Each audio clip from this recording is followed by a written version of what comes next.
Salut à toi, bienvenue dans ce nouvel épisode du podcast Nourris ta santé. Aujourd'hui c'est l'épisode numéro 33 et dans cet épisode 33, donc ça va être un épisode qui sera je pense relativement court, après ça dépend si je parle de trop ou pas, mais je vais parler de l'absorption du magnésium et de comment absorber plus de magnésium, c'est-à-dire comment éviter d'être en déficience de magnésium, parce que si tu ne le sais pas, la déficience de magnésium est très très très courante. Donc on parle pas vraiment de grosses déficiences de carence ici, on parle vraiment de, on va dire, de niveaux qui ne sont pas optimaux en fait pour justement un corps qui fonctionne bien, et il faut se dire qu'environ un petit peu plus de la moitié de la population sont concernés par ça. Donc ça montre davantage l'intérêt pour moi de faire ce podcast, cet épisode, dans lequel je vais donner les différents points à faire attention. Donc évidemment c'est un épisode qui va être focus sur la pratique, donc je vais te donner des choses qui vont être faciles à mettre en place. Et la première chose déjà à mettre en place, donc je vais parler déjà des problèmes, on va dire des différents, des différents points en fait qui posent problème justement, qui empêchent une bonne absorption du magnésium. Et le problème va être déjà l'acide phytique. Donc l'acide phytique, si tu as écouté l'épisode 32 sur l'absorption du fer, tu sais qu'il pose aussi problème avec l'absorption du fer et la raison est exactement la même avec le magnésium. L'acide phytique, en fait, c'est quelque chose qu'on trouve dans tout ce qui est légumineuse, tout ce qui est noix et tout ce qui est féculent, donc tout ce qui est graines et céréales. Et en fait, cet acide phytique-là, une fois qu'on le consomme, donc c'est-à-dire qu'on consomme de l'acide phytique avec des aliments qui sont riches en magnésium. D'ailleurs, ici, je ne vais pas parler d'aliments riches en magnésium, en faire une liste, parce qu'il suffit juste de chercher sur Google. C'est pas le genre de truc où soit on a tendance à avoir du mal à trouver ou à savoir.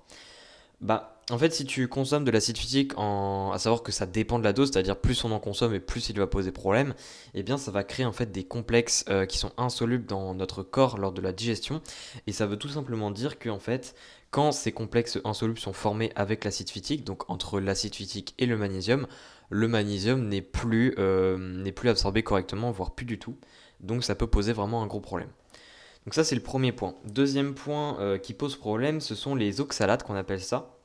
Donc ici c'est plutôt les solubles qui posent problème, tout simplement parce que eux aussi, ils peuvent tout simplement se lier au magnésium lors de la digestion, donc dans les intestins, et aussi empêcher justement une bonne absorption de celui-ci.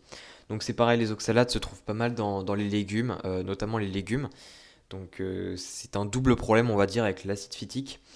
Après, au niveau des oxalates, comment régler le problème? Donc, l'acide physique, ça concerne pas trop ça, mais par contre, les oxalates, ça concerne pas mal.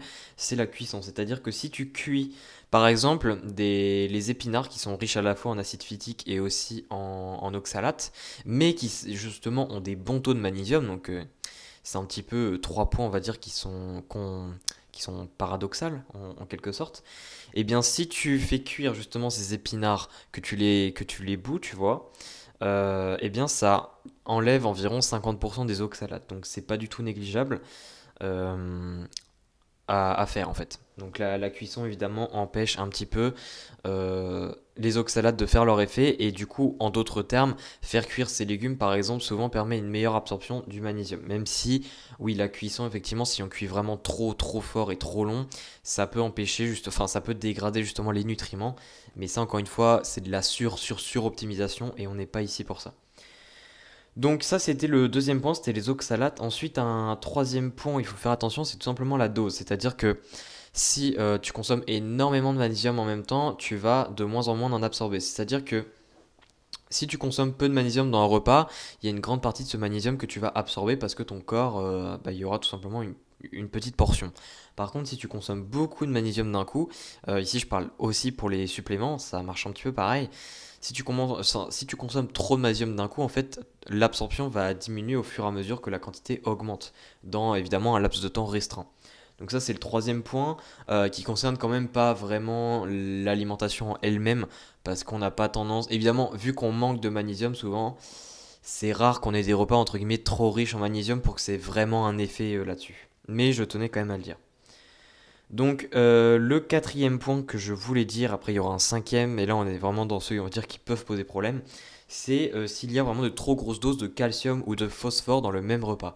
En fait le calcium et le phosphore, ce qui se passe, c'est que déjà le phosphore, lui, il crée des complexes en fait, des complexes avec le magnésium qui sont justement très mal absorbés dans l'intestin par rapport au pH de l'intestin.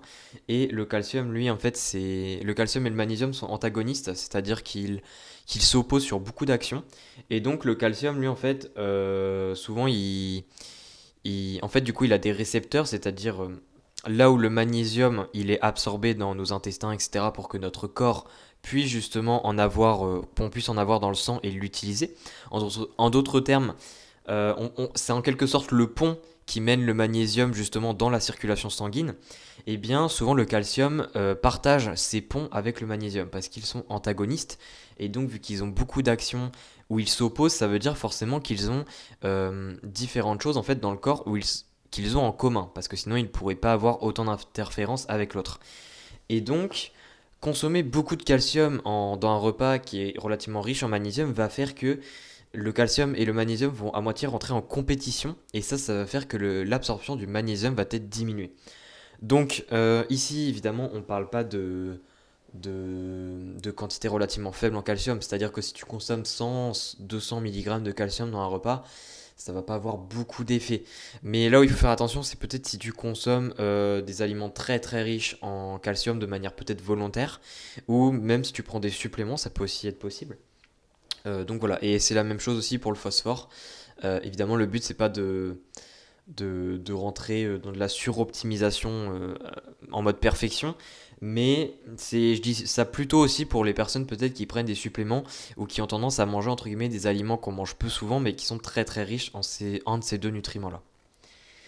Et enfin, le dernier point que je voulais dire, c'est l'alcool. Alors, contrairement à l'épisode 32 du podcast où je parle du fer, l'absorption du fer, l'alcool n'est pas, cette fois-ci, on va dire, intéressant pour l'absorption du magnésium, mais il est plutôt négatif.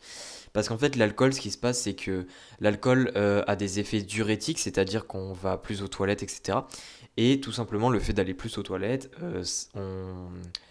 on évacue plus d'urine, et en fait, dans les urines, eh ben, il y a pas mal de magnésium. Donc, tout simplement, on augmente les pertes de magnésium. Donc, l'alcool ne dérange pas directement en fait l'absorption du magnésium, mais par contre il augmente l'excrétion du magnésium, donc ça revient un petit peu au même. Donc là maintenant j'ai parlé des différents points en fait qui posent problème, et maintenant je vais parler justement des deux points qui sont intéressants. Donc il y a surtout deux points à prendre en compte. Donc le premier point, ça va être déjà les fibres. Donc les fibres donc les fibres qui sont fermentables dans les aliments, c'est-à-dire qu'il y a différents types de fibres, mais ça c'est pas le sujet du podcast, et il y a des fibres justement qui se fermentent dans nos intestins.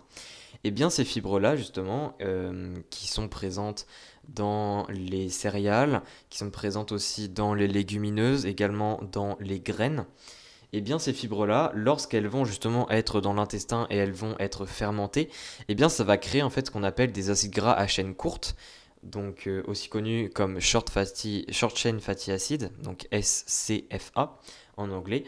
Et en fait, ces molécules-là, justement, vont permettre de diminuer le pH dans l'intestin. Et il faut savoir que le magnésium est bien mieux absorbé avec un pH qui est faible dans l'intestin. Donc ça va effectivement augmenter l'absorption du magnésium, mais de manière indirecte. Et enfin, le deuxième point, ça va être de tout simplement... qu'est-ce que je voulais dire? Oui, c'est ça, de consommer en fait déjà de l'eau minérale, donc de l'eau minérale qui est relativement riche en magnésium, tout simplement parce que le magnésium est très bien absorbé dans l'eau, puisqu'il n'y a à la fois pas d'inhibiteur, c'est-à-dire pas d'acide phytique, etc.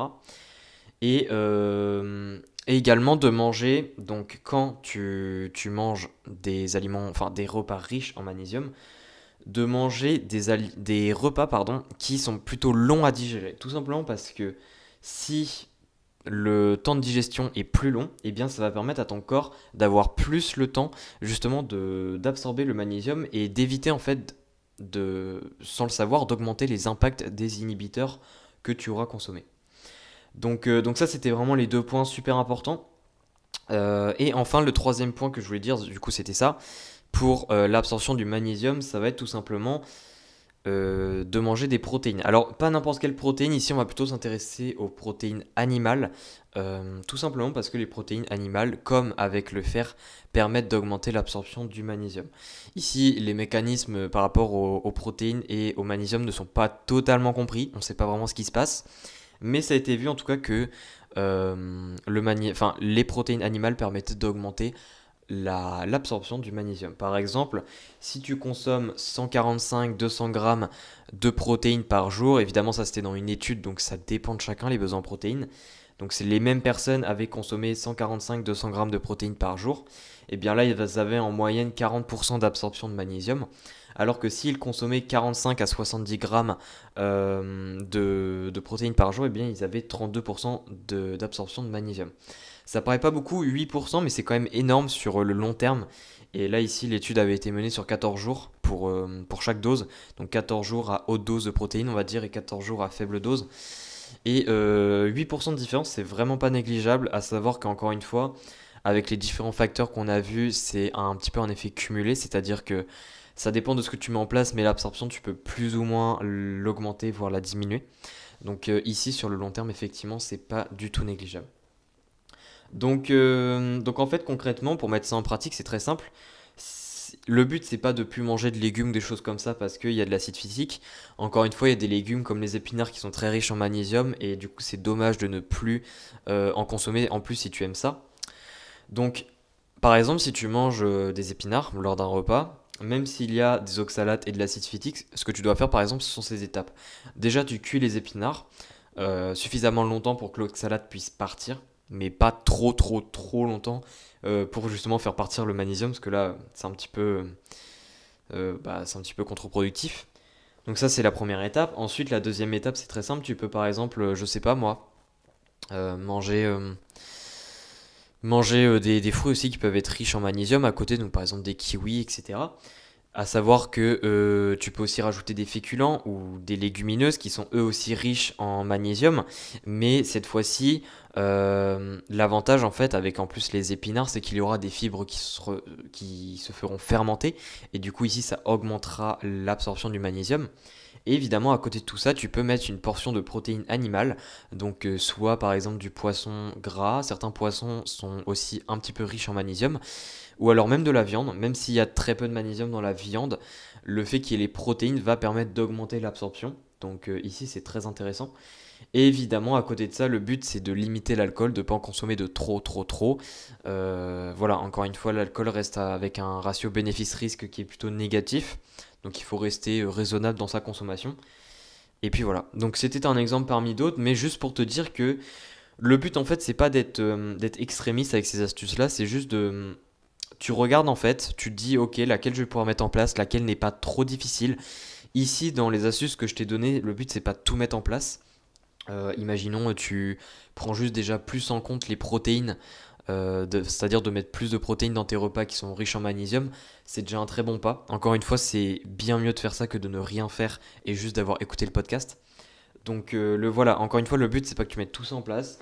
Tu vas step by step, tu regardes ce que tu peux mettre en place facilement selon ton style de vie, selon le temps que tu as. Et puis voilà, c'est déjà très bien. Donc j'en ai fini pour cet épisode. N'hésite pas si tu as des questions. N'hésite pas aussi à me dire si peut-être tu veux que je fasse un épisode sur un petit peu plus le côté fonctionnel du magnésium. Pourquoi est-ce qu'il faudra en consommer plus en fait, tout simplement. Ça, je pourrais aussi en faire un. Après, je sais qu'il y a beaucoup de contenu déjà sur le côté fonctionnel des nutriments. Donc ça, tu m'envoies un message sur Instagram si ça te tente. Et puis sinon, bah, je compte sur toi pour mettre tout ça en pratique. Enfin, tout ça en pratique, non. Au moins mettre une astuce en pratique, c'est déjà très bien. Tu fais à ton rythme. Mais voilà, juste l'histoire de passer un minimum à l'action et de pas rester que dans l'écoute. C'est ça aussi le plus important. Donc n'hésite pas aussi à noter évidemment le podcast si tu es sur une plateforme qui peut se noter, comme Apple Podcast ou Now Minute par exemple. Et puis à partager aussi ce podcast à peut-être des personnes de ton entourage qui manquent de magnésium, qui ont peut-être fait des examens sanguins et qui manquent de magnésium. Je pense que ça pourra beaucoup les aider. Donc voilà, j'ai fait un peu le tour. Encore une fois, mets ça en pratique. Et puis je te dis à la prochaine. Allez, ciao ciao.